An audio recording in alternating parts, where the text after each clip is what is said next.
Assalamualaikum warahmatullahi wabarakatuh. Kita lanjutkan kembali untuk soal berikutnya yang akan kita bahas, yakni adalah soal dari nomor 31 sampai dengan soal nomor 40. Ini terakhir ya. Jadi di sini nanti kita akan membahas tentang sejarah bela diri. Ya. Oke, sesuai kisi-kisi kemarin, jadi kita lanjutkan saja, kita langsung bahas ke soalnya. Untuk yang pertama, ya, nomor 31 sampai dengan 40, ini 10 soal terakhir. Yakni saya bacakan, seni bela diri murni hasil budaya bangsa Indonesia adalah ya, karate, pencaksilat, kempo, judo, wushu. Ya, jelas ya, ini pencaksilat ya, kalau karate dari Jepang. Kempo juga judo ya, wushu dari Cina ya. Sekarang nomor 52. Sikap dasar yang dilakukan untuk memulai latihan dalam pencaksilat disebut sikap jongkok, sikap pemula, sikap tegak, sikap salam, sikap hormat. Nah, jadi untuk pemula itu sikap dasar yang harus dilakukan adalah sikap tegak. Oke, kita lanjutkan untuk soal berikutnya. Gerak dasar bela diri yang terikat pada aturan dan digunakan dalam belajar, latihan, dan pertunjukan merupakan definisi dari, ya jelas ya, bela diri yang terikat pada aturan dan digunakan dalam belajar, latihan, dan pertunjukan adalah pencak ya.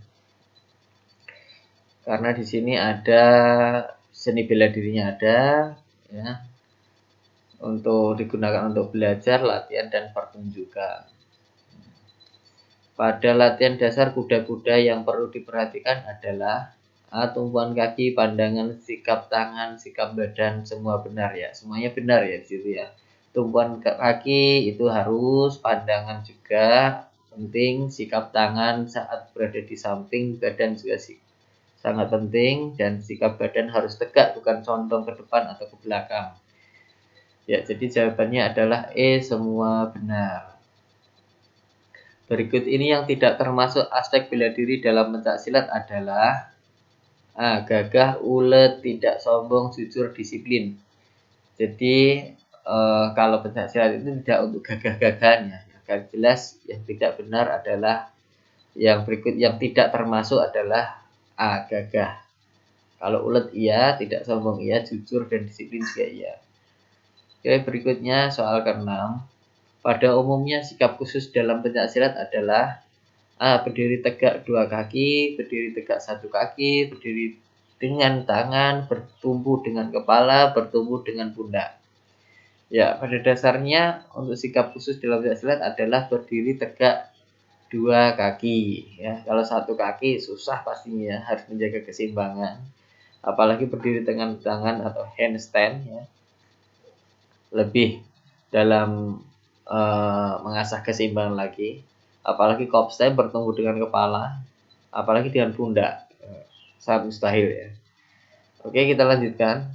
Suatu kesenian yang timbul sebagai satu cara seseorang itu mempertahankan diri disebut suatu kesenian yang timbul sebagai satu cara seseorang itu mempertahankan diri. Oh ya, dalam mempertahankan diri yang jelas di sini adalah seni bela diri.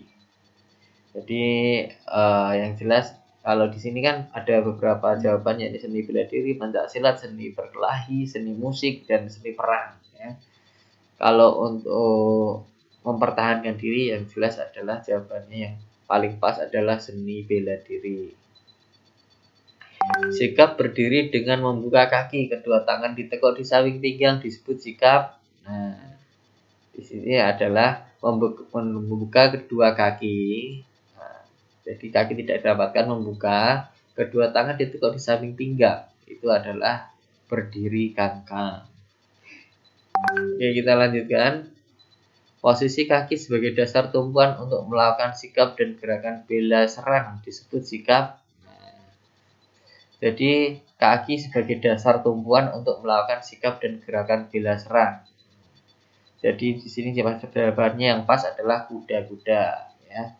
Kuda-kuda itu sebagai dasar tumpuan karena lututnya ditekuk ya, membentuk kekuatan pada kaki ya, tumpuannya kuat Nah, dan itu sebagai dasar untuk bertahan dan juga menyerang. Oke, kita lanjutkan soal terakhir. Berikut ini yang termasuk pukulan bawah adalah A. Bandul, B. Sangga, C. Sodok, D. Tebak, dan E. Tinju. Nah, kalau di bahasa tinju ini namanya adalah uppercut. Ya, kalau di pencaksilat namanya adalah bandul atau bela diri ya. Namanya adalah bandul. Itu pukulan dari bawah ke atas. Sasarannya adalah ulu hati. Oke.